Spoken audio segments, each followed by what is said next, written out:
Perkenalkan, nama saya Irfan Rinaldi dari kelompok 4 yang akan menjelaskan tentang angka indeks. Sebelum mengenal angka indeks lebih jauh, kita harus mengetahui terlebih dahulu pengertian dari angka indeks itu sendiri, tujuannya untuk apa, jenis-jenis angka indeks itu apa saja, dan bagaimana cara penyelesaiannya. Yang pertama itu pengertiannya. Angka indeks adalah angka yang dipakai sebagai alat perbandingan dua atau lebih kegiatan yang sama untuk kurun waktu yang berbeda dan dinyatakan dalam satuan persen. Dan untuk tujuan pembuatan angka indeks ini adalah untuk mengukur secara kuantitatif terjadinya perubahan dalam dua waktu yang berlainan, seperti indeks harga yang mengukur perubahan harga, indeks biaya hidup yang mengukur inflasi, dan lain sebagainya. Untuk jenisnya sendiri di sini ada dua dasar, yaitu dasar yang pertama adalah berdasarkan penggunaannya, dasar yang kedua adalah berdasarkan cara penentuannya. Untuk berdasarkan penggunaannya, ini dibagi menjadi tiga. Yang pertama indeks harga atau price index, yang kedua adalah indeks kuantitas atau quantity index, yang ketiga adalah indeks nilai atau value index. Dan berdasarkan cara penentuannya juga dibagi menjadi tiga. Yang pertama indeks tidak tertimbang, kedua indeks tertimbang, dan yang ketiga indeks rantai. Kita membahas tentang angka indeks berdasarkan penggunaannya dahulu. Yang pertama ada indeks harga atau price index. Angka indeks ini digunakan untuk mengukur atau menunjukkan perubahan harga barang, baik satu barang atau sekumpulan barang, yaitu menyangkut persentase kenaikan atau penurunan harga barang tersebut. Rumusnya sendiri, indeks harga ini kita sebut IP, sama dengan PN dibagi dengan P0. PN sendiri di sini harga komoditas pada tahun tertentu atau yang akan dicari, dan P0 adalah harga komoditas pada tahun dasar atau pembandingnya. Selanjutnya, indeks kuantitas atau quantity index. Angka indeks ini digunakan untuk mengukur kuantitas suatu barang atau sekumpulan barang, baik yang diproduksi, dikonsumsi maupun dijual. Rumusnya sendiri, indeks kuantitas ini kita sebut IQ, sama dengan Qn dibagi dengan Q0. Qn adalah banyak atau kuantitas komoditas pada tahun yang akan dicari. Q0 adalah banyak atau kuantitas komoditas pada tahun dasar atau pembandingnya. Dan yang terakhir adalah indeks nilai atau value index. Angka indeks ini digunakan untuk melihat perubahan nilai dari suatu barang atau sekumpulan barang, baik yang dihasilkan, diimpor maupun diekspor. Rumusnya sendiri, indeks nilai adalah IV sama dengan PN dikali Qn dibagi P0 dikali Q0. Qn adalah banyak atau kuantitas komoditas pada tahun tertentu, PN adalah harga komoditas pada tahun tertentu, Q0 adalah banyak atau kuantitas komoditas pada tahun dasar, dan P0 adalah harga komoditas pada tahun dasar. Kita langsung saja ke contoh soalnya. Di sini kita memiliki data ekspor kopi Indonesia pada tahun 2017 sampai dengan tahun 2019. Angka tersebut masih fiktif ya, jadi tidak real. Di sini kita dapat data, ada variabelnya, ada tahun dari 2017 sampai 2019. Di sini variabelnya ada harga. Harga di sini itu P. Kita ambil kursnya dolar dan per 100 ton.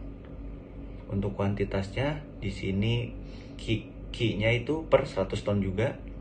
Untuk nilainya atau P dikali Q itu per $1.000 berarti. Di tahun 2017 harganya 2.500, untuk 2.500 berarti $2.500 per 100 ton. Untuk kuantitasnya 1.500 per 100 ton berarti. Untuk nilainya adalah 3.750 itu per $1.000. Untuk 2018 harga 2.750, kuantitas 1.800, dan nilai 4.950. Dan terakhir 2019 itu ada harganya 3.000, kuantitasnya 1.300, dan nilainya 3.900. Dan sebagai catatan, untuk perbandingan ini kita harus memperhatikan satuan-satuan dalam setiap perbandingan, karena itu harus menggunakan satuan yang sama. Nah, pertanyaan untuk soal ini, dengan menggunakan tahun 2017 sebagai tahun dasar, berarti P0 dan Q0-nya menggunakan yang 2017. Susunlah indeks harga, kuantitas, dan nilai ekspor kopi di atas. Berarti tadi setelah kita dapatkan datanya, kita hitung IP, IKI, dan IV-nya. Untuk IP-nya yang 2017 itu berarti PN dan P0-nya sama, berarti nilainya pasti 100% karena pembanding dan yang dibandingkannya juga sama. Jadi untuk IP, IKI, dan IV-nya yang tahun 2017 itu 100% semua. Nah untuk 2018 kita coba, berarti IP-nya sama dengan PN-nya berarti 2750 dibagi P0, P0-nya 2500. Kita presentasikan dan mendapatkan nilai 110% untuk IP tahun 2018. Untuk IKI-nya, QN-nya itu 1800 dibagi Q0-nya 1500, menghasilkan nilai 120% IKI pada tahun 2018. Untuk IV pada tahun 2018, ini PN dikali QN-nya adalah 4950 dibagi P0 dikali Q0-nya adalah 3750, menghasilkan angka 132%. Untuk 2019 kita masukkan rumus yang sama, menghasilkan IP 120%, IKI 86,67%, dan IV 104%. Nah, dari nilai-nilai di atas kita sudah mendapatkan persentase IP, IKI, IV untuk 3 tahun tersebut, dan kita bisa interpretasi angka dari indeks-indeks tersebut. Jadi, IP 2018 atau indeks harga 2018 itu sama dengan 110%. Dibanding tahun 2017 sebagai tahun dasarnya, terjadi peningkatan harga sebesar 10%. Untuk indeks harga 2019 itu 120%. Jadi dibanding tahun 2017 sebagai tahun dasar, terjadi peningkatan sebesar 20%. Untuk indeks kuantitas 2018 itu 120%. Berarti dibanding tahun 2017 sebagai tahun dasar, terjadi peningkatan kuantitas sebesar 20%. Dan untuk indeks kuantitas 2019 itu adalah 86,67%. Berarti dibanding dengan tahun 2017 sebagai tahun dasar, terjadi penurunan kuantitas sebesar 13,33%. Dan untuk indeks nilai pada tahun 2018 itu 132%. Jadi dibanding tahun 2017 sebagai tahun dasar, terjadi peningkatan nilai sebesar 32%. Dan yang terakhir, indeks nilai pada tahun 2019 itu 104%. Dan dibandingkan dengan tahun 2017 sebagai tahun dasar, terjadi peningkatan nilai sebesar 4%. Cukup sekian dari saya, terima kasih. Selanjutnya saya Ayuana Fikri dari Fakultas AAB akan menjelaskan tentang angka indeks berdasarkan penentuannya. Angka indeks berdasarkan penentuannya terdiri dari 3 macam, yaitu indeks tidak tertimbang. Indeks tidak tertimbang ialah angka indeks yang di dalam pembuatannya tidak memasukkan faktor-faktor yang mempengaruhi naik turunnya angka indeks. Kemudian yang kedua ada indeks tertimbang. Indeks tertimbang ialah angka indeks yang di dalam pembuatannya memasukkan faktor-faktor yang mempengaruhi naik turunnya angka indeks. Kemudian yang ketiga, indeks rantai. Indeks rantai ialah angka indeks yang disusun berdasarkan interval-interval waktu yang berurutan atau angka indeks yang digunakan untuk membandingkan suatu waktu tertentu dengan waktu kapan saja sebagai waktu dasar. Kemudian kita masuk ke penggolongan angka indeks harga. Angka indeks harga dibagi menjadi 3 macam, yaitu yang pertama adalah angka indeks harga tidak tertimbang, angka indeks harga tertimbang, dan angka indeks harga rantai. Angka indeks tidak tertimbang dibagi menjadi 3 bagian, yaitu yang pertama adalah indeks harga relatif sederhana, indeks harga agregatif tidak tertimbang, dan indeks harga rata-rata tidak tertimbang. Angka indeks tertimbang dibagi menjadi 2 bagian, yaitu yang pertama adalah indeks harga agregatif tertimbang dan indeks harga rata-rata tertimbang. Kemudian kita masuk ke penjelasan indeks harga relatif sederhana. Indeks harga relatif sederhana ialah indeks yang terdiri dari satu macam barang saja, baik untuk indeks produksi maupun indeks harga. Rumusnya adalah IT, 0 sama dengan PT per PO dikali 100%, di mana IT,0 adalah indeks harga pada periode T dengan periode dasar. PT adalah harga pada periode T dan PO adalah harga pada periode dasar. Kemudian kita masuk ke contoh soal yang kedua. Diketahui beras pada tahun 2014 ialah sebesar Rp8.000. Kemudian pada tahun 2016 ialah sebesar Rp9.500. Berapakah angka indeks beras ini dibandingkan dengan tahun 2014? Jawabannya adalah diketahui PO sama dengan P 2014 adalah sebesar 8.000. Lalu PT sama dengan P 2014 adalah 9.500. Langsung kita masuk ke rumus indeks harga relatif sederhana. Rumusnya adalah IT,0 sama dengan PT per PO dikali 100%, menjadi IT,0 sama dengan PT-nya adalah sebesar 9.500 dibagi PO, PO-nya adalah 8.000, lalu dikali 100%, dan hasilnya adalah 118,8%. Jadi, angka indeks beras pada tahun 2016 dibandingkan dengan tahun 2014 sebesar 118,8%. Artinya, dari tahun dasar yaitu 2014, harga beras sudah mengalami peningkatan sebesar 118,8% dikurang 100% menjadi 18,8%. Kemudian kita masuk ke indeks harga agregatif tidak tertimbang. Rumusnya adalah IT,0 sama dengan sigma PT per sigma PO dikali 100%, di mana IT,0 adalah indeks harga pada periode T dengan periode dasar, dan sigma PT adalah jumlah seluruh harga pada periode T, dan sigma PO adalah jumlah seluruh harga pada periode dasar. Lalu kita masuk ke contoh soal yang ketiga.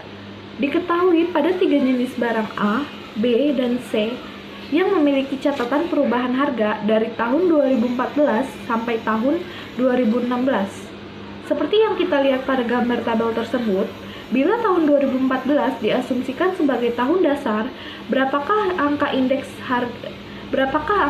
harga agregatif tidak tertimbang pada tahun 2016 untuk ketiga jenis barang tersebut? Jawabannya adalah diketahui sigma PT adalah jumlah dari periode T sebesar Rp16.150 dan sigma PO adalah jumlah dari periode dasar sebesar Rp10.000. Lalu kita masuk ke rumus indeks harga agregatif tidak tertimbang.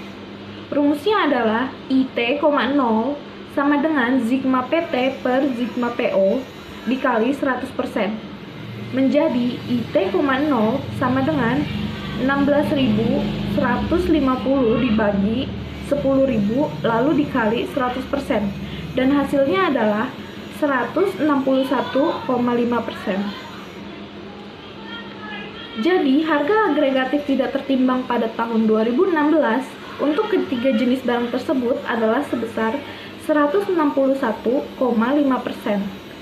Diasumsikan pada tahun 2014 sebagai tahun dasarnya. Artinya, dari tahun dasar 2014, harga ketiga jenis barang tersebut secara agregatif telah mengalami peningkatan sebesar 161,5% dikurang 100% menjadi sebesar 61,5%. Selanjutnya kita masuk ke indeks harga rata-rata tidak tertimbang. Indeks harga rata-rata tidak tertimbang dibagi menjadi dua bagian, yaitu rata-rata hitung dan rata-rata ukur. Rumus dari rata-rata hitung adalah IT,0 sama dengan sigma PT per PO dibagi K lalu dikali 100%. Kemudian rumus dari rata-rata ukur adalah log IT,0 sama dengan sigma log PT per PO dibagi K lalu dikali 100%. Di mana IT, 0 adalah indeks harga pada periode T dengan periode dasar. PT adalah harga dari periode T, PO adalah harga dari periode dasar, dan K adalah banyaknya barang. Lalu kita masuk ke contoh soal yang keempat. Diketahui pada 3 jenis barang A, B, dan C yang memiliki catatan perubahan dari tahun 2014 sampai tahun 2016. Seperti yang kita lihat pada gambar tabel tersebut, bila tahun 2014 diasumsikan sebagai tahun dasar, maka hitunglah angka indeks harga rata-rata tidak tertimbang pada tahun 2016.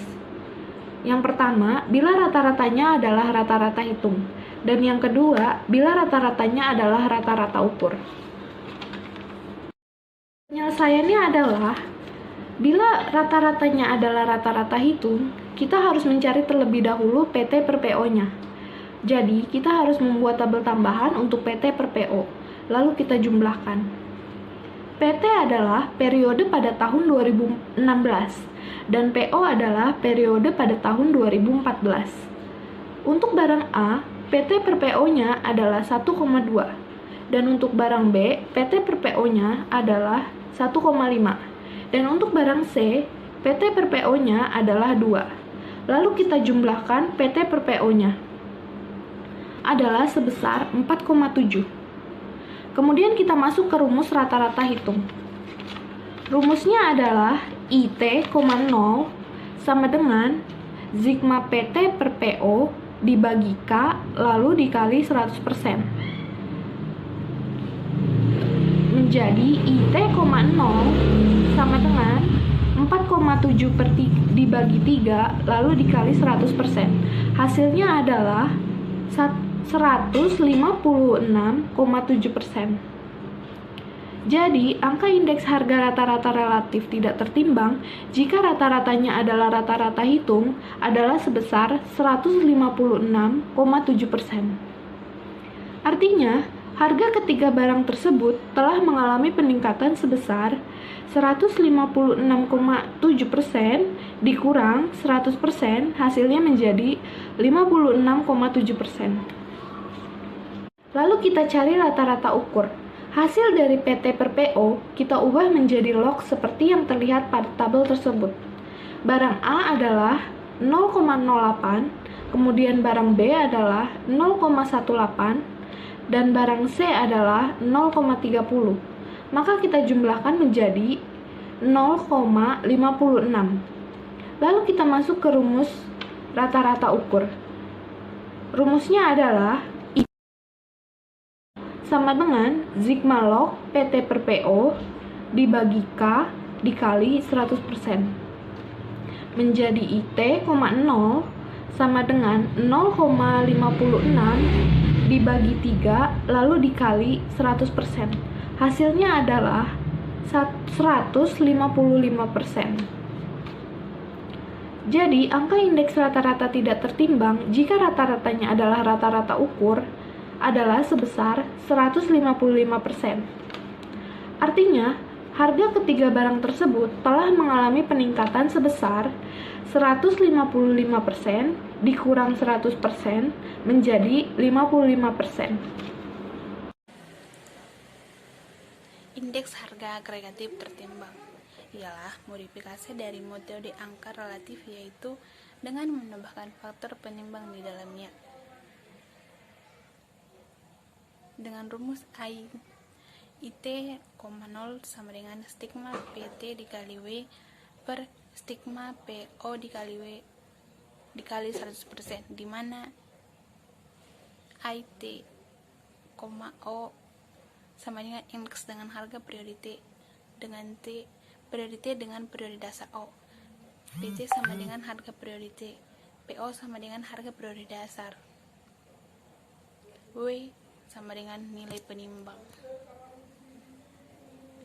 Indeks harga agregatif tertimbang. Metode Laspeyres menentukan indeks agregat sederhana tertimbang. Laspeyres digunakan penimbang kuantitas pada periode dasar.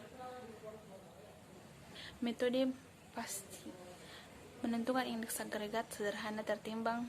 pasti digunakan penimbang kuantitas pada periode berjalan. Metode Drobis merupakan gabungan antara metode Laspeyres dengan metode pasti dengan mengambil rata-rata hitungnya. Metode Pischer atau indeks ideal merupakan penggabungan antara metode Laspeyres dan metode pasti dengan mengambil rata-rata ukurnya. Indeks harga agregatif tertimbang. Metode Marshall Edgeworth menggunakan penimbang total kuantitas dari metode berjalan dengan periode dasar. Metode Walsh menggunakan pembobot berupa akar dari perkalian kuantitas tahun berjalan dengan kuantitas tahun dasar. Dan bisa kita lihat begitulah, dan bisa kita lihat di layar begitulah pada rumus-rumus dari indeks harga agregatif tertimbang. Contoh soalnya berikut dan juga penyelesaiannya. Contoh soal. Di bawah ini adalah harga 3 jenis makanan yang diumumkan dikonsumsi sebuah daerah untuk jarak waktu 6 tahun dari 2005 sampai dengan 2010, di mana 2005 sebagai tahun dasar. Pada tahun 2005, jenis makanan beras 2112 kuantitas 48, beras 1000 kuantitas 8, jagung 443 dengan kuantitas 16. Pada tahun 2010, beras dengan harga 2777 kuantitas 46, jagung dengan harga 1650 kuantitas 7, dan singkong 650 kuantitas 15. Hitunglah angka indeks harga agregatif tertimbang dengan A. Metode Laspeyres, B. Metode Pasche, C. Metode Fisher, D. Metode Drobis, E. Metode Edgeworth, F. Metode Walsh. Contoh soal metode Laspeyres. Pada tahun 2005, jenis makanan beras harga 2112 kuantitas 48, beras 1000 dengan kuantitas 8, jagung dengan harga 1000 kuantitas 8, dan singkong 443 kuantitas 16. Pada tahun 2010, beras harga 2777 kuantitas 46, jagung harga 1650 kuantitas 7, dan singkong harga 650 dan kuantitas 15. Jumlah